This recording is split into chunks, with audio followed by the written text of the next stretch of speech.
มาพี่น้องบ่เห็นดอกมาหอดผิดกึกพี่น้องเลาะกินไม่หันเฮียแล้วนะเลาะกินพี่น้องเอ้ยเลาะกินมากินปิ่งหมูรอบแรกพี่น้องจังแยกง่ายเนาะพี่น้องเนาะกลับบ้านไผบ้านมันพี่น้องสำบายดีเด้อพี่น้องป้องปายแสบติดเบิดติดอะไรกรอบแห้งพี่น้องแสบคักแสบแห้งอะไร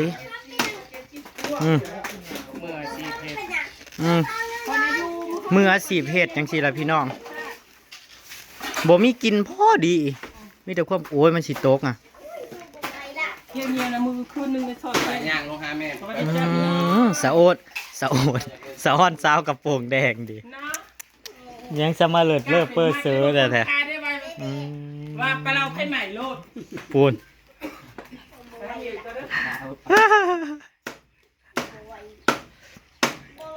สุดมาออยผู้ชายพี่น้องสุดมาออยผู้ชายหน่อยสุดมาออยผู้บ่าวหน่อยมาเด้อไผอยากตามมาไผหูตามมาไผบ่ตามมากับบ่ได้กินอันนี้คือหมูที่ผู้ใหญ่ใจดีเลี้ยงตั้งแต่มื้อนั้นเลยจ้าน้องแต่ว่าเขากินไปแล้วตัวหนึ่งเนี่ยยังเหลือตัวหนึ่งเขาก็เลยมีเวลาได้มากินมื้อนี้เนาะขอบบุญขอบคุณเด้อผู้ใหญ่ใจดีทีเดียงเนาะขอให้ร่ำให้รวยผู้ป่วยรวยเบิกโอ้ยบ่ตัวผู้กับบริเวณอันนี้นะเฮ้ยตัวผู้นี่ผู้อันนั้นแขกตะกี้เขาเฮ็ดเขาคอมเมนต์กันเขาบอกอะไรเอาน้ำอันนั้นมันออกไม่ใช่เอาไว้สนนะนั่นเงี้ยวมันนั่นนี่แหละไว้สนเขาจะกินในแท้กินยูทูบเป็นยังไงเบิดกันเขากินยูทูบเป็นยังไงเบิดกันน่าจะเป็นกวาดก่อนเป็นไงครับเจ้าเฮ็ดวานมันเจ็บกับเงี้ยวมันเจ็บกับโบเนียวล่ะเอาซาไปถูลองคิดลองถือมันทำเนาะมันได้เพื่อลบได้เพื่อมันเคยซับมึงเห็นไลฟ์กับบ่ได้พี่น้องเพราะใน YouTube ก็แต่กระตื่นเพิ่นอ่อนไหวเพราะใน YouTube ช่วงนี้ฮะจักเพิ่นเป็นหยังก็อยากกินซ่านางตุกอยู่ตุกสวยๆเลยค่ะฮัลโหลเฮ็ดก็กินดูฮัลโหลพอกินอยู่ได้เฮ้ย1,400-1,500นี่น่ะตัวใหญ่อยู่ได้บัดมือขึ้นเฮือนเจ้ามีเชียมาล่าหมูหันจัก10ตัวเด้อมือขึ้นเฮือนเจ้าน่ะมออยู่ได้คักเขาปั้นให้เขาปิ้นให้แซ่บหนังกรอบคักจะตุ้ยลูกไปหาหมูก้อยกูแน่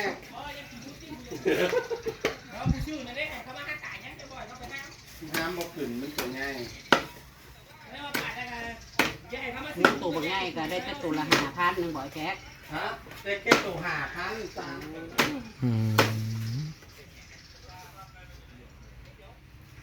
เป็นขายหมูพี่น้องไอแขกเงินเข้ารัวๆเลยเงินเข้ารัวๆเป็นขายหมูออกพี่น้องคือว่าแล้วเนาะสิเลี้ยงต่อมันกับบไว้พี่น้องมันว่าเขาย่อบ่ขึ้นโพดผมว่าซื้อหมูเขาอะไรเอาไปย่อเฮ้ยได้ไรย่อหมูมันก็ต้องมีไปมีหาจับเบิ่งในหนังน่ะพี่น้องเบิ่งหนังน่ะปูนเขาปิ้นไห้ง่ามอะลิกรอบๆเรื่องๆแบบ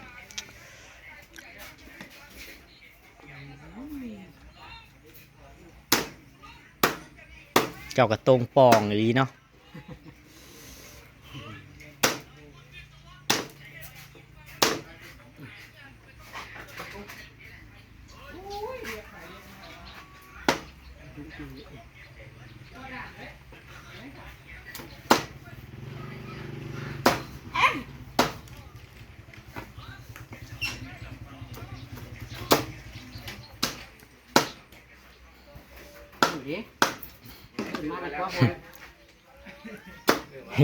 อย่ากลัวเป่าวง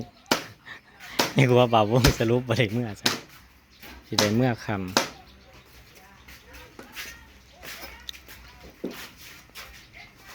นี่สู้กัน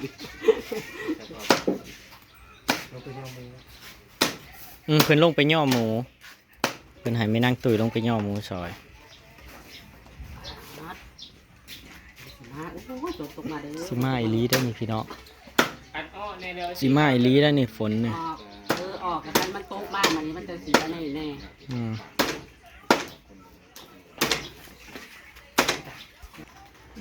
หลายจานน้ำจิ้มแซ่บซีฟู้ดเวลาสิไปกินอยู่ตู่เพิ่นเฮ็ดใหม่เพิ่นละอยู่เฮือนน้อยเพิ่นเฮ็ดใหม่อยู่สลองตูบพี่น้องเพิ่นก่อออกเพิ่มสายครัวพี่น้องเพิ่นก็เอาดินเข้ามองนี่คัก โอ้ยเขาก็บ่ได้มาเดินเมื่อจะคิดนึงเขาก็มาไหมเขาขาดไปตุ๋ยบ่ได้เลยบัดนี้ ๆก็ยังว่าบุญบังไฟก็มาใหม่ ก็แล้วสิว่ามันไปใส่แล้วมันไปหาจมูกกิน มาเด้อมากินเบิ่งเนี่ยกรอบ ใคร คัก เรียกไว้น้ำซุปเลย ไผเลี้ยงเอื้อยคน ตัวประสงค์ออก ซื้อจังไดว่าบ่ประสงค์ออกหน้ามา มาเดี๋ยวพอดีกินแล้วก็โพสไล่จะเมื่อบาทนี่ มาอัด ตกไม่ถอดมาดังตกเลย ซุ่มเย็น กว่าคนเลย กินฝนมาทึมๆล่ะ โพสไล่นะ ได้อยู่ในนอนบ้านนาหวาอะไรแหละมือนี่นะมีนั่งตุยสีส่วนมือนอนบ้านนาหวาเมื่อบ่ได้ดอกฝนห้ำฝนมันมาแห้งเด้ทั้งฝนทั้งลมขยันเนาะ แข็งมาผ่าเนี่ยพร้อมนอนใส่ก็ได้นะเสื้อผ้า พร้อมนอนใส่ก็ได้โอ้ยพาสโลงไม่นั่งตุยลาย ได้น่ะ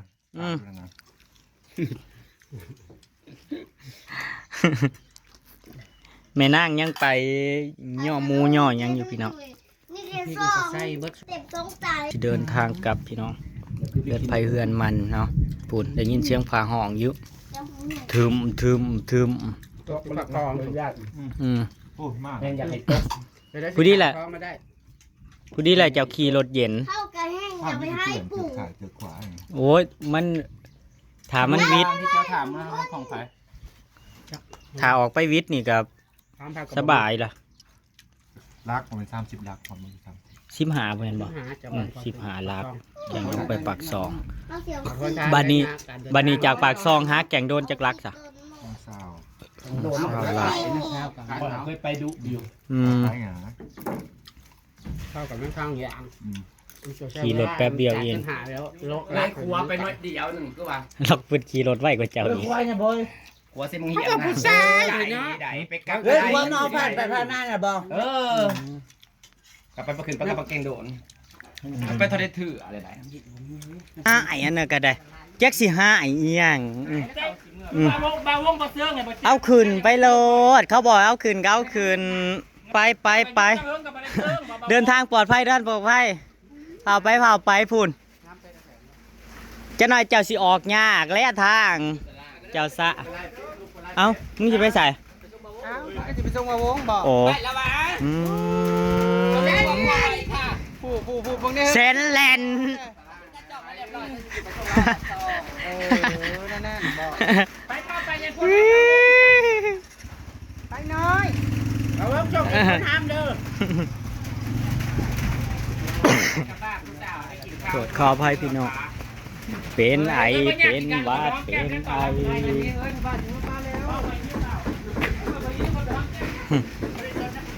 โศกดีฝนห้ำเด้อโศกดีฝนห้ำไปฝ้าวเฮ้ยไปฝ้าวเฮ้ย ฝนมาแห้งแล้วได้คอยว่าได้เจ้ากะปิอ่ะหันแล้วบอกให้เมื่อตั้งแต่พุ่นนะบอมืออ่ะ ไปเบิ้ลโลดเดินทางปลอดภัยเจอกันใหม่โอกาสหนาพี่น้อง ตอนนั้นเจ้าให้ไปเอาตามไปกินกับพัดบ่อไปกินที่ไหนได้เนาะเฮ้ยตอนนั้น เจ้าอยากไปโบเป็นในเรื่องมันว่า มึงให้ซื้อกับเพื่อนไม่ได้ตัวชุนมึงไง เพิ่นชุดไอ้แขงไปแล้วเพิ่นซื้อเต็มเมียเพิ่นมันบักแคนเพิ่นว่าเพิ่นบ่ได้บอกเมียเพิ่นก็ฮู้จักเมียเพิ่นก็ฮู้จักว่ามื้อซื้อนี่ออกมานุ่งแต่มันมีมาตอนนั้นว่าแต่มันบักแคนว่า คักเนาะตู่เพิ่นนี่คักอะลีคักเด้ตรงนี้พี่น้อง คากได้ตอกออกอยู่เพราะว่าเพิ่นเฮ็ดซ่านหมองเฮ็ดอยู่เฮ็ดกินอยู่หั่นเด้พี่น้องอยู่หั่นเพิ่นก่อออกอืมมึงเนี่ยฝนห้ามหมู่ข่อยพี่น้อง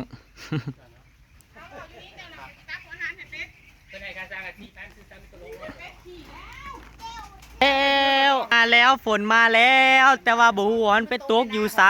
มันไปตกอยู่ไสมันไปน้ำบาวงเมื่ออาลีได้นี่มึงแน่มันน้ำบาวงเมื่ออาลีพี่น้องน้ำก้นบาวงเมื่ออาลีเปียกแท้ๆหมู่ข่อยเปียกแท้ๆเบิ่งแน่แห้งขนาดแต่ว่ามันมาทางเฮานะเบิ่งปอกแปกย่อยนะฝนพี่น้องเอ้ยบ่เข้าใจมันคือบ่ถึมเอาแต่ฝนเอาแต่น้ำลงมาแห้งๆมาสักชั่วโมง2 ชั่วโมงจังสิมาแบบแห้งๆอ่ะเนาะพี่น้องมึงเนี่ยคึมเลยมืดคึมอยู่แต่ว่าฝนน่ะจักมันไปตกทางใดบ่เข้าใจจักมันไปเลาะซ้ายใดฝน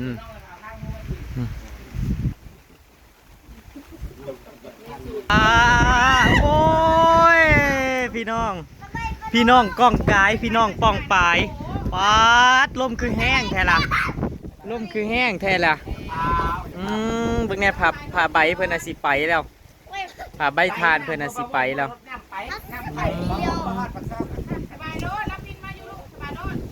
อีต้นหมูเด้พ้นห้ำฮะเอาโอ้ยพี่น้อง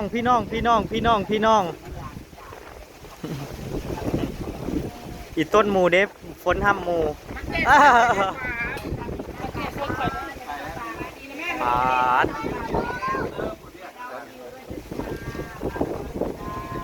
ต้นกล้วยต้นนี้ลมแล้ว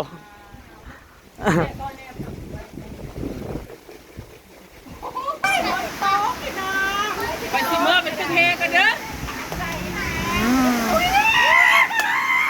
เอาไปอาบไม่ตุ้ยเมื่อเป็นเทปาดฝนตกปาแห้งอะลีมาแห้งอะลีทั้งฝนทั้งลมดีใจแห้งเด้ฝนมาปาดพี่น้องมันฟ้าเปียกเบิดแล้วนี่ฟ้าเปียกเบิดแล้วไม่แง่ง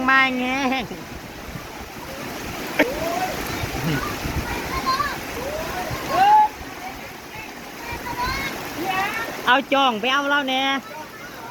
บ่จะผูกกับไปกับบริษัทเจ้าไปเอาผูกว่ามูกับบริษัทเจ้าไปเอาตัวมูยังมาปาดพี่น้องเขาออกง่ามคักขนาดบัดนี้เขาออกง่ามขนาดต้นไม้ใบหญ้าพี่น้องดีใจขนาดแล้วนี่ต้นเขาซืนพี่น้องต้นเขากะเคี้ยวแล้วพี่น้องเอ้ยพุ่นปาดโอ้ยพี่น้องอีต้นมูข่อยเด้ สบายดีมูข่อยหอดไซได้พี่น้องเอ้ยมีเจียวมาล่าทรงไม่เบิ่งว่าพ้นห้ำพี่น้องตายแล้วบ่าวงพี่น้องบ่าวงเปียกเบิดแล้ว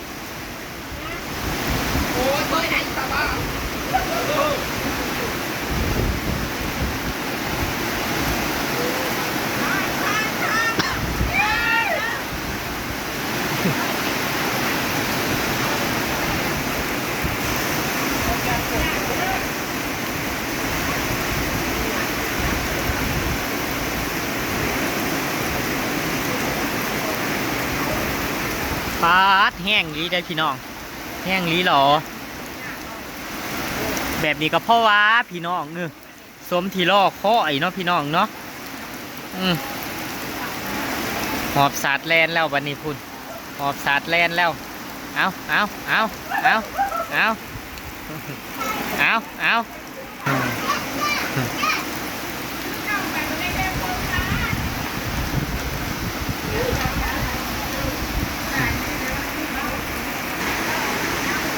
เขาง่ามปัญญังบัดนี้เขาง่ามปัญญังบัดนี้คนมาแห้งได้พี่น้อง มาสัก2-3 ชั่วโมงนี่เนาะแห้งแบบนี้ตกสัก2-3 ชั่วโมงนี่ ในมันมา2-3 มื้อนี่เขาหาบ่ตายแล้วเนาะ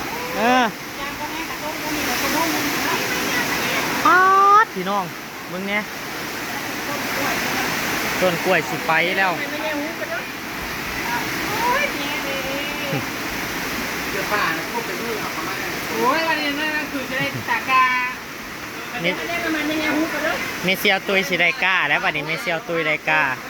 เอาปลูกเอาลงรอด ปลูกบ่ต้องมาลบไปหน้า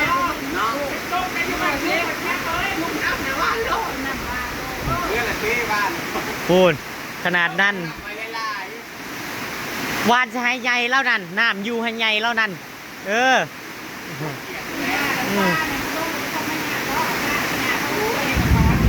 โอ้นพี่น้องไปไต่อึงมือแรกไปไต่อึงไปจับอึง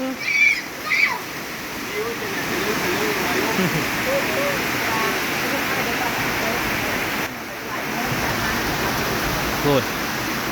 น้ำไหลทางเลยพี่น้องน้ำไหลทางอุ้ยดีใจเด้มอตัวดีใจจังหวัดตกแต่อยู่เพื่อนไอแขกนี่บ่จ๊ะมอตัวดีใจจังหวัดตกแต่เพื่อนไอแขกนี่บ่จ๊ะ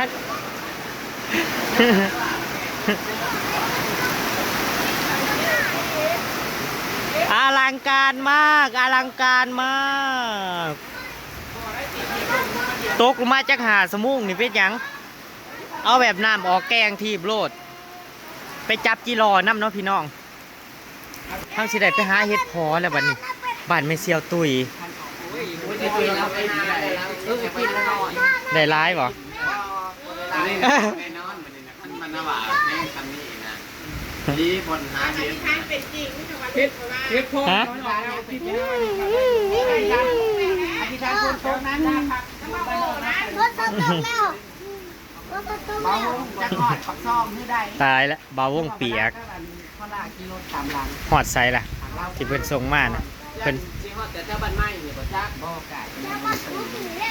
เพราะว่ามาได้ส่งมาตั้งแต่5 โมงน่ะก็เก็บขึ้น ปาดถ้าสมมุติว่ายังบ่ทันละออกวิทย์ปากซองเนาะฝนเทลงมาทางนะความยากแล้วมันมื่นบ่แม่นหยังดอกถ้าบ่ถ้าบ่แม่น ถ้าบ่แม่นย่างน้ำน่ะมันขี่ยากคนทางนั้น น้องคามแล้ว ไอ้คนห้ามรถไม่จังเกีย ทางนั้นจะมีฝนหรือเปล่า มีมันขึ้นสายคนเลย ยุดเลย โอ้ย น้ น้ อ อง ง แล้วมีคนที่บ้านเนาะ ตกสักชั่วโมง หยุดล่ะบ่คือบ่ตกสักหาชั่วโมงนี่ บอกกันจำนี่บ่ได้ดอกไม่ ไม่ บ บ่ อก จ้า จ้า เป็นเขาว่าลูกอื่นนี่ ฉันมีงานประวันอยู่แล้วตอนนี้ดูบ้านเขาจะเป็นร้านกาไหนบ้านที่เขามันว่าไปกิน แต่แต่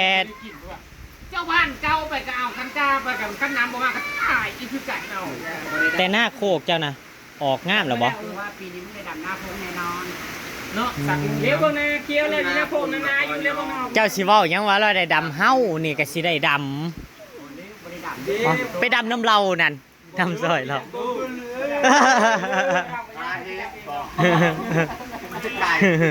เฮายามเช้าเฮาก็ไปหาเฮ็ดก่อนยามแรงเฮาก็มาดับ ขออนุญาตท่าด่างท่าเรือ ร้านทรายก็ให้ใส่แต่สูตรพุ่นหึ เอาใส่ในสุดมุ้งไม่ไข่เดี๋ยว สูตรหยังนะคิวสูตรหยัง งูไม่ไข่ไม่พ่อเจ้าไปเห็นใครว่างูตอดไปอยู่ พู นี่ นตึมมาอีกมาแห้งมาแห้ง ย่าเด็กๆแต่นี่ปวดอากาศป้อนแล้วไงกินลง